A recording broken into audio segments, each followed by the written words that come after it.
Dicas de saúde no ar e hoje vamos falar sobre um tema muito importante, um mês de conscientização, porque o nosso programa está aqui para promover isso. Mais conhecimento sobre saúde, levar até você informações sobre doenças, sintomas, diagnóstico, inclusive tratamento. E no programa de hoje nós vamos falar sobre o Julho Verde, que é um mês de conscientização do câncer de cabeça e pescoço. E para explicar um pouquinho mais sobre tudo acerca aí desta doença que acaba afetando diversos brasileiros, nós vamos receber o doutor cirurgião e oncologista Ricardo Mota. Muito obrigada, doutor, pela sua presença aqui no nosso programa. Muito importante falar sobre o câncer de cabeça e pescoço neste mês, mas também sempre, né? Então, seja muito bem-vindo ao nosso programa. Muito obrigado. Sinto-me honrado em estar presente aqui, porque falar sobre câncer faz parte da minha missão. Como oncologista, cirurgião oncológico, uma estrada longa nessa especialidade, faz parte divulgar, tirar as dúvidas, os mitos e ajudar as pessoas no que diz respeito a uma doença tão importante, uma doença que acomete tantas pessoas, que é o câncer. E nesse julho, conversar sobre o câncer de cabeça e pescoço, um câncer de profunda complexidade pelos diversos órgãos que essa doença pode acometer. E aí que nós vamos conversar e especificar o que é esse câncer de cabeça e pescoço. Justamente isso, doutor. Acho que é importante começar por esse ponto. Então, afinal de contas, né, o que é o câncer de cabeça e pescoço? O senhor falou aí sobre os órgãos, né, que podem ser acometidos por esse tipo de câncer. Então, explica um pouquinho mais para o pessoal de casa como que ele funciona e como que ele acaba se desenvolvendo no corpo. Tá, a primeira coisa que temos que separar, quando a gente diz câncer de cabeça e pescoço, do julho, é que o câncer do sistema nervoso não estão nesta campanha. Então, o sistema nervoso, que é o cérebro, que esconde-se na cabeça, ele não está nesta campanha. Coluna, então não. Então, o câncer do sistema nervoso é a parte desse julho verde. O que a gente conversa sobre o julho verde são os tumores da cabeça e pescoço, que nós podemos ter tumores desde a pele, que é muito acometido, né, em virtude da radiação solar. Frequentemente a gente é chamado para abordagem de tumores de pele no rosto, né, e situações que levam até cicatrizes e situações estéticas. E além disso nós temos aí tumores da boca, tumores da laringe, da faringe, entre aspas, garganta. Temos os tumores das glândulas salivares, são as parótidas, glândulas submandibulares e também tumores da tireoide. Todos se encontram na cabeça e pescoço, mas de apresentações clínicas, de tratamento e de evoluções completamente diferentes. Não podemos comparar, por exemplo, um câncer da tireoide com um câncer da laringe. São doenças diferentes, tratamentos diferentes e prognósticos diferentes. O que a gente precisa pensar é assim, o Julho Verde, ele nos dá a complexidade do quê? Da área da cabeça e pescoço, que é uma área complexa cirurgicamente, é muito difícil fazer cirurgia da cabeça e pescoço. Demanda anos de formação do médico ser habilitado a dissecar uma laringe, operar uma tireoide, operar uma parótida. Anos. E anos para o oncologista saber tratar qual é o melhor tratamento para isso. Oncologista clínico ou radio-oncologista. Então, conversar sobre uma doença que tem uma complexidade muito grande é dar sinal de alerta para as pessoas, para onde elas devem correr se elas pensarem nesse diagnóstico. Por isso que é tão importante esses meses, né, de conscientização, essas campanhas de conscientização, gente, elas existem justamente para isso, né, para nos alertar, de repente, sobre alguma doença que o brasileiro nem se lembra que existe, vai lembrar de fazer um exame, só, né, enfim, quando existe o mês de conscientização mesmo. Então, por isso que é importante sempre manter os exames em dia. E aí, agora, falando sobre exames em dia, doutor, o senhor falou sobre diversos órgãos que podem ser acometidos. qual é o câncer aí de cabeça e pescoço mais comum? E aí, dentro disso, né, quais são os principais sintomas? Então, Se o senhor puder até citar, enfim, dos mais comuns, também pode ser. vamos lá nos preocupar com a boca, né? Um órgão tão importante para a gente. Verdade. Né? Não vivemos, existimos porque sabemos nos comunicar, né? Então, e a comunicação está aí propagada pela nossa boca, né? E muito frequente. Muito frequente. Um câncer que começa com uma ferida, uma lesão que não sara, um pequeno sangramento que muitas vezes a pessoa vai deixando para lá. Olha só. E que muitas vezes é um tumor inicial da boca. Importante, importante. Qualquer lesão, qualquer chamado de alerta, qualquer feridinha na boca que não sara, deve ser visto. Muitas vezes, quando chega esse doente ao oncologista, ao cirurgião oncológico, é muito fácil realizar o diagnóstico, porque a gente vê a grande deformidade que o tumor dá. Mas o que a gente implora? Implora que o paciente, a qualquer pequena alteração, já procure um serviço assistencial de saúde. E aonde pode ser a porta de entrada? Pode ser a porta de entrada até no cirurgião dentista. Olha só, gente. Né? Ele não precisa de cara procurar um oncologista. Ele vai ao seu dentista. Olha, isso aqui não está bom. Isso aqui não é uma afta. Porque às vezes a gente acha que tudo que tem na boca é uma afta, mas não é. Então ele deve se atentar a isso. E o nosso grande apelo é referente ao cigarro. Olha só. Nós vamos ter, inclusive, um programa falando também sobre isso, doutor. Porque a população tabagista é a população do câncer da laringe, da boca, da língua. E se a gente só associar o tabagismo ao hábito da bebida alcoólica, multiplicamos por 20 vezes a chance da pessoa se acometer com câncer. Não é grave? É grave. E são hábitos que cabem única e exclusivamente a cada um. A decidir a não fumar e ingerir o mínimo de bebida alcoólica possível, o mínimo. Ou, se possível, não ingerir. Aquela história de que um copo de vinho faz bem, isso já caiu, isso não existe. O trabalho para o organismo metabolizar o álcool é um desgaste muito grande para o organismo, então você deve se afastar da bebida alcoólica mesmo. E a agressão contínua que o cigarro faz é determinante para o aparecimento da doença oncológica, do câncer. Associado a isso, e cada vez mais, tem-se aí o vírus do HPV, vírus do papiloma, né? Que é um vírus que vem se mostrando cada vez mais potencializador de doenças da boca orofaringe.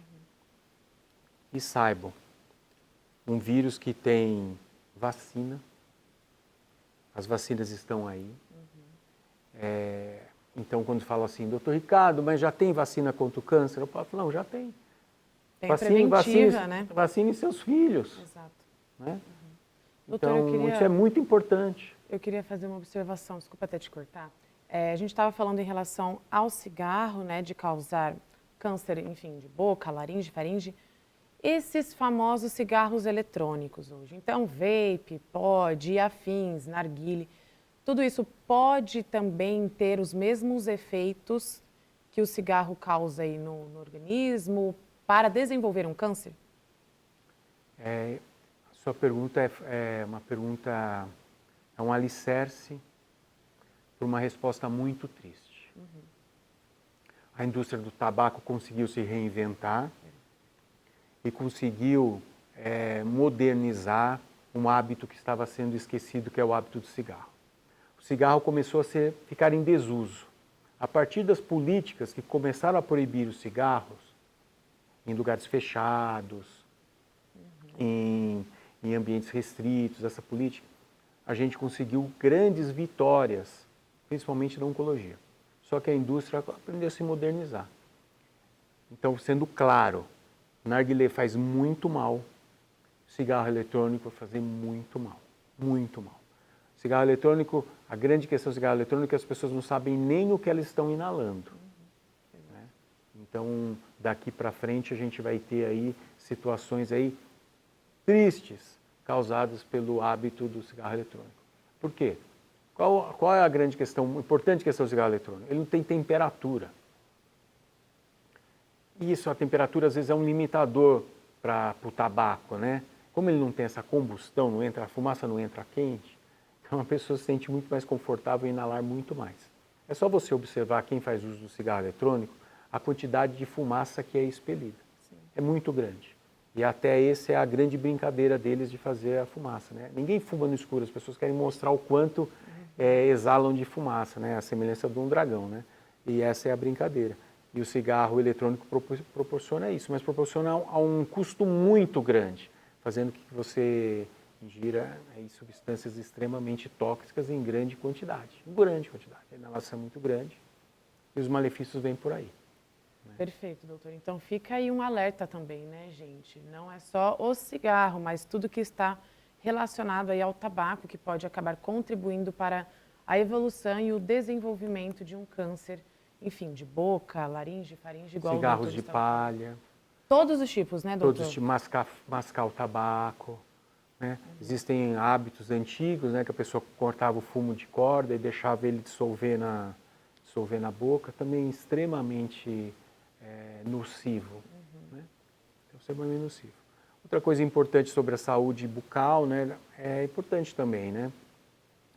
Qualquer lesões que o dentista pode prevenir anos, né, fazendo limpezas, cuidando disso, vai evitar, né? Porque traumas crônicos da cavidade oral também podem causar câncer. São traumas crônicos, mordidas erradas, né? Ou se não, próteses que estão mal encaixadas. Isso vai machucando. Muitas vezes associado isso ao tabaco e ao álcool, são potencializadores para que aquelas células se modificam. Porque o câncer nada mais é do que uma modificação celular. A célula era para nascer de um jeito, de uma hora para outra ela nasce de outro, resolve não obedecer ao sistema imunológico nosso, aí ela vai crescer, se multiplicar e se espalhar. Não vai exercer a função obrigatória para aquela célula, vai se transformar num tumor e aí a situação é muito grave. E tumores de boca, para a gente que faz cirurgia oncológica, tumores de laringe, base de língua, muitas vezes depois de tratamentos difíceis de quimio, radioterapia, ou antes, a cirurgia é muito grande. Então a gente vai, por mais que a gente vai dar chance de tratamento, mas a gente vai modificar a vida de uma pessoa. E isso, esse consenso do quanto dessa modificação da vida da pessoa é muito difícil. É muito difícil para mim. Sou oncologista e faço isso há muitos anos. Você imagine para quem vai passar por isso. Né? Você, entre aspas, modificar o rosto da pessoa. Né? Como você vai se apresentar? Vai viver muitas vezes com traqueostomia, que é aquilo por onde o ar vai sair, vai viver muitas vezes sem parte da mandíbula, vai viver muitas vezes sem parte do lábio, muitas vezes sem parte da língua. Nossa, são cirurgias mesmo muito agressivas, né? São cirurgias agressivas porque os pacientes demoram a chegar para a gente. São cirurgias agressivas porque o tumor tem extrema agressividade. Sim. São cirurgias agressivas que muitas vezes o paciente passando por tudo isso não consegue largar o cigarro. Nossa. Isso é outra situação. O hábito do tabagismo ele precisa de ajuda, a gente não consegue muitas vezes largar o cigarro. Repetindo, de cada 10 pessoas que largam o cigarro sozinho, 8 ou 9 voltam, né? Tem a recidiva para isso, porque é muito difícil. Então precisamos ajudar, precisamos combater isso e precisamos dizer o seguinte, existe vínculo entre o cigarro e essa doença. Existe vínculo entre a bebida alcoólica e essa doença. Né? Então, qual é o apelo como oncologista? Hoje existe uma glorificação da cerveja, como se a cerveja fosse um bálsamo da saúde. Né? Você vê na propaganda de cerveja a semelhança do que eu vi na década de 70, a propaganda do cigarro. Eu falo da década de 70 porque eu sou de 70. A cerveja tem a glamorização da propaganda. Só que a cerveja tem álcool e o álcool faz muito mal e a pessoa associando ao tabaco também faz muito mal. Então, são situações onde a gente pode evitar. Então, quando a gente tem esse despertar, né, esse despertar é importante.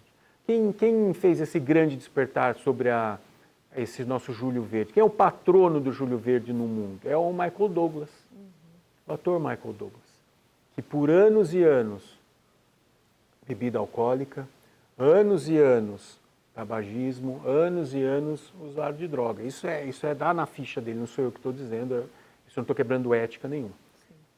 Teve câncer de cabeça e pescoço, passou um tratamento extremamente difícil, quimio e radioterapia, extremamente danoso, e está aí, né? E ele assumiu ser esse patrono de Júlio Verde e falar para isso para o mundo, que são hábitos que ele infelizmente teve e que quase o levaram.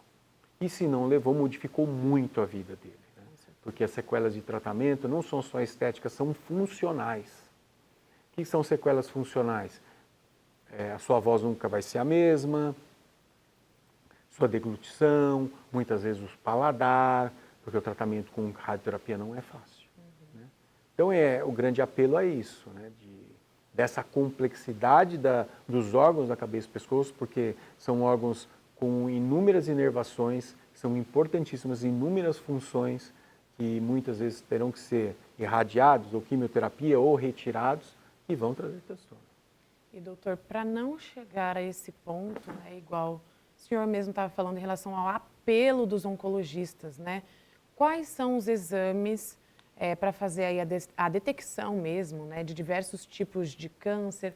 Como que os pacientes podem ficar alertas, né, a todos esses tipos de câncer e quais são os principais exames que devem ser feitos? Então vamos começar pelo mais fácil. O mais fácil é a análise da pele. O rosto é muito acometido pelo câncer de pele, né? Então qualquer lesão que comece a crescer de pele, lesão assimétrica, que está diferente uma da outra, de bordas diferentes, sangramento, coloração, mudança da coloração, se alertar a um câncer da pele na cabeça e pescoço. Doutor, e isso se dá por conta da falta de uso de filtro solar também ou não tem nada a ver? Sabe o que acontece? Usar filtro solar é verdade, mas nós vivemos num país tropical. Então, a incidência de raio é muito grande. Nós vivemos numa assimetria social imensa. Né? Então, o que eu quero dizer com isso? É muito complicado você atribuir só ao filtro solar a isso. O que a gente precisa lembrar? A gente tem aqui nessa área aqui de Mogi das Cruzes trabalhadores rurais. Olha a quantidade de prédio que está subindo em Mogi. Trabalhadores dessa construção civil. Eles não têm filtro solar, eles precisam de barreira mecânica, protetor de nuca, orelha, camisa de manga comprida, para se proteger contra o sol, né? Lábio também se machuca muito com o sol, então muito importante. Qualquer sinal de lesão, sangramento, procurar um dentista. Mudança da voz. A voz começou a ficar muito rouca, a voz começou a falhar, outro sinal. Dificuldade no engolir, dificuldade na deglutição. Outro sintoma importantíssimo da cabeça e pescoço, e que pode ser confundido com milhares de outras doenças e que toda hora está no consultório, doutor, palpei um caroço no meu pescoço. Ah, isso. Doutor, palpei um caroço no meu pescoço. O que fazer? Quando a pessoa vai com essa queixa, eu lembro do tamanho do livro que a gente já leu, né? Porque pode ser tudo, inclusive um câncer de cabeça e pescoço. Então, assim, nódulos, né? Linfonodos são os caroços, que começaram a crescer, que não pararam de crescer, que se tornaram fixos, aderidos, endurecidos, são sinais de alerta. Perfeito. Né? E isso, quais exames que acabam detectando, doutor? Muitas vezes o próprio exame físico do paciente. O paciente olha no espelho, palpa o caroço e vê. Outro exame que vai ajudar mesmo é o ultrassom. Referente à rouquidão, existe um exame chamado fibronasolaringoscopia, que a gente consegue, pelo nariz, fazer uma endoscopia desde dentro do nariz, garganta, olhar as pregas vocais. É fantástico isso também, ajuda demais. A modernização das tomografias, hoje a gente tem tomografias excelentes para poder montar e desmontar o pescoço e nos dar aí relações anatômicas do que fazer. Mas o mais importante é a consciência de nós mesmos nos identificarmos qualquer tipo de alteração. Câncer de pescoço é muito comum em homem, esses maiores. À exceção da tireoide, que é um câncer também da cabeça e pescoço, que é mais frequente em mulher, mas o restante do câncer de cabeça e pescoço é comum em homem. E quem nos ajuda muito, mais uma vez, são as mulheres desses homens. E vão lá na consulta e falam, doutor, ele faz isso, ele fez aquilo, a voz dele mudou, né? Ou ele está com esse caroço, ou ele sangrou, a boca tem sangrado. Então, a mulher sempre aí servindo como uma sentinela do homem, né? Isso é fantástico, né? Doutor, acho que a gente precisa também, né, quebrar o tabu, agora que o senhor citou essa questão, quebrar o tabu dos homens fazerem exames com frequência, né, e manter isso anualmente, porque eu acredito que é muito mais difícil, né, o homem ter essa regularidade igual as mulheres têm de procurarem mesmo médicos e fazerem exames, né, constantemente, regularmente. Então, acho que é importante isso para o público em geral, para os pacientes em geral. É necessário, sim, manter a frequência aí, dos exames, igual o doutor está falando. Às vezes, um exame rotineiro acaba detectando alguma alteração importante, mas os homens precisam, sim, buscar os médicos e fazer os exames, né, doutor? Principalmente, acima dos 45 anos, aqueles que fumam, e tem como hábito da bebida alcoólica um hábito de vida. Né? Então, esses precisam ter grande atenção referente ao câncer de cabeça e pescoço, né? Muita atenção. A gente sabe também que a atividade sexual também pelo vírus do HPV, mas eu não sou machista em dizer que a atividade sexual só é do homem. Acho isso uma bobeira tão grande. Então, acho que os dois devem prestar atenção, porque a gente tem aí o vírus do HPV causando muito. E por esse motivo que é o grande apelo aos pais que vacinem seus filhos. Né? Sim, porque e a vacina já está disponível, né? A vacina já está disponível. Sistema Público de Saúde. E é excelente. Exatamente.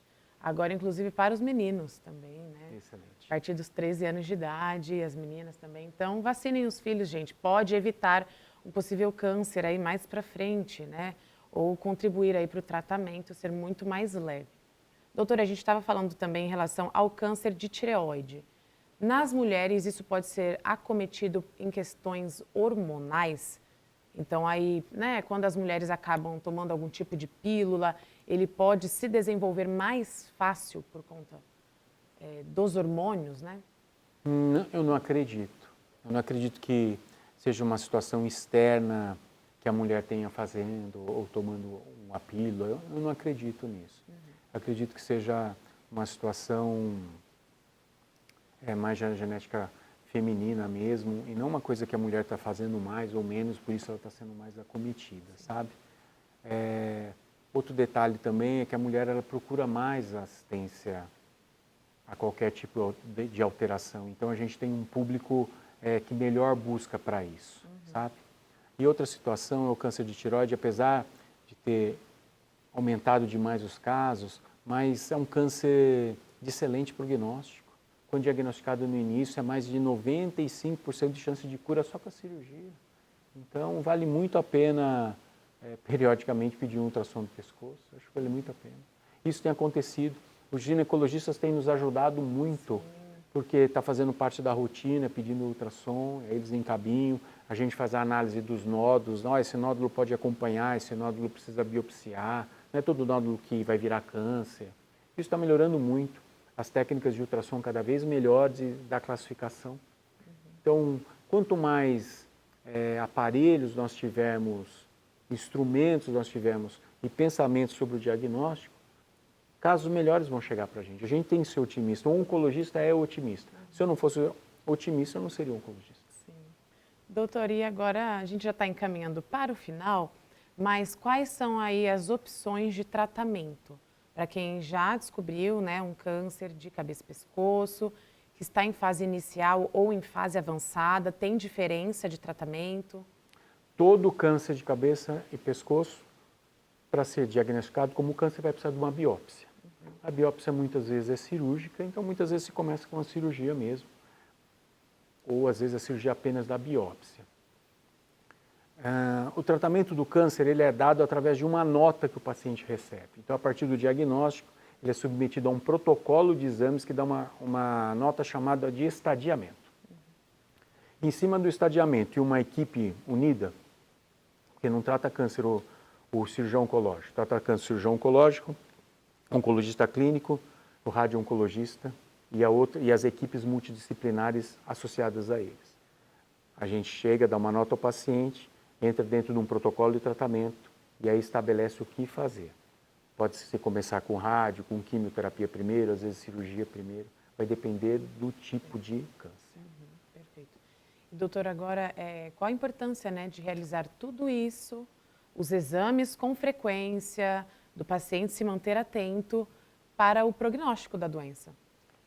Mais uma vez, referente à esperança.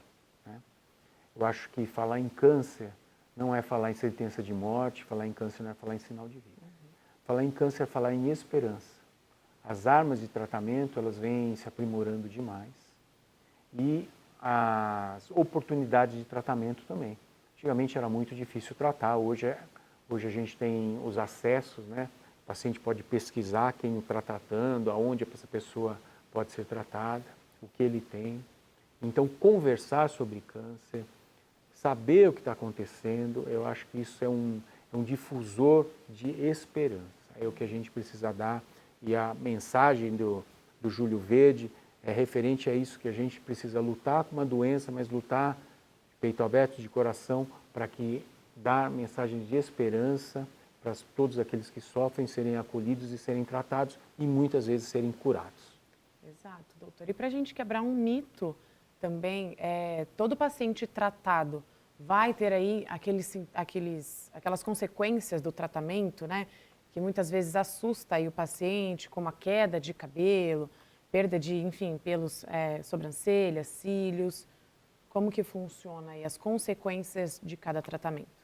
Dentro da área da cabeça e pescoço, e conforme o órgão acometido, outras intercorrências irão acontecer.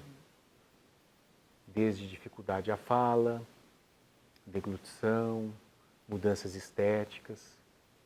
É o caminho que vai levar à cura. Então, essa transformação que o paciente vai passar, ele tem que estar muito firme na que aquilo ele vai passar, mas com um propósito. Exato. E o propósito é a esperança de cura. Né? Todos nós nos transformamos, né, durante a vida. Ao passar da vida, e quanto mais nós formos viver, maior é a nossa transformação. Né? E a transformação da doença, ela também vai ocorrer. Aquilo que eu digo, se ela transforma o médico que eu trato, imagine quem está passando. E em cima dessa transformação é que a gente tem que se modificar e se viver. Eu acho que aquele que aprende a se transformar é aquele que vai aprender a viver melhor. Com certeza, doutor. Para a gente encerrar, então, doutor, qual que é o futuro aí em relação às pesquisas mesmo dos cânceres de cabeça e pescoço? Tem avanço, tem mais estudos, né, chegando justamente para entender um pouco mais sobre o que está acometendo, ou de repente a evolução dos quadros de acordo com a evolução mesmo da sociedade? Como que está aí o cenário das pesquisas? As pesquisas não param, a cada dia a gente tem novos arsenais de medicamento para tratamento. Mas o grande trunfo de hoje em dia é que o câncer não é conversado de uma maneira baixinha, no calar da noite. Ou o câncer deixou de ser um assunto proibitivo numa mesa de família. A partir do momento que os holofotes se colocaram nessa doença, a gente faz com que a nossa responsabilidade de médico e também de paciente ocorra. Então, mais uma vez, quem fuma tem que parar de fumar. E quem tem o hábito da bebida alcoólica tem que beber cada vez menos e pensar em parar. Quem é pai, vacine seus filhos. Isso é Dicas importante. agora, hein, gente? Quem é pai, vacine seus filhos. Passamos aí por tempestades sobre opiniões sobre vacinas, mas eu peço para quem é pai, vacine seus filhos. Essa vacina é excelente. Então, ela já é uma vacina para curar contra o câncer que nem sequer vai existir. É isso. Então, doutor, muito obrigada pela sua presença. Acho que agora a gente só tem que encerrar mesmo, depois de tanta informação, tanto conhecimento, né? Sobre aí o câncer de cabeça e pescoço, sobre o mês de conscientização do Julho Verde. Acho que foi uma conversa muito positiva. É necessário, sim, falar sobre câncer, igual a gente está falando aqui, explicar e trazer o conhecimento, né, gente? Então, o cuidado precoce, a prevenção são sempre aí o melhor caminho, tá? Então, doutor, muito obrigada novamente pela sua presença, por explicar um pouquinho, né, para os nossos telespectadores sobre um tema tão importante e uma doença que pode sim ser tratada e curada. Muito obrigado. Muito obrigada. Então, gente, ficamos por aqui com mais um Dicas de Saúde. Vocês já sabem que este e mais programas vão estar aqui na programação da TV Câmara e depois lá no nosso canal do YouTube da Câmara Municipal de Mogi das Cruzes. Se você ainda não se inscreveu, aproveite para se inscrever, deixar seu comentário, sugestão inclusive sobre mais temas, o que você está querendo saber. E aí, afinal, sobre o que você quer uma dica de saúde? Aproveita também para acompanhar aí o site do Legislativo. Por lá você vai encontrar mais trabalhos dos vereadores e da Câmara Municipal. É claro que também você tem que passar no nosso Instagram, Câmara Municipal de Mogi das Cruzes. Lá você vai ficar sabendo sobre tudo que está acontecendo no Legislativo e sobre, inclusive, as estreias dos nossos programas. Muito obrigada novamente pela sua audiência. Não deixe de acompanhar os Dicas de Saúde, porque nós temos muito mais conhecimento e informação chegando para você. Vejo vocês no próximo programa. Até mais.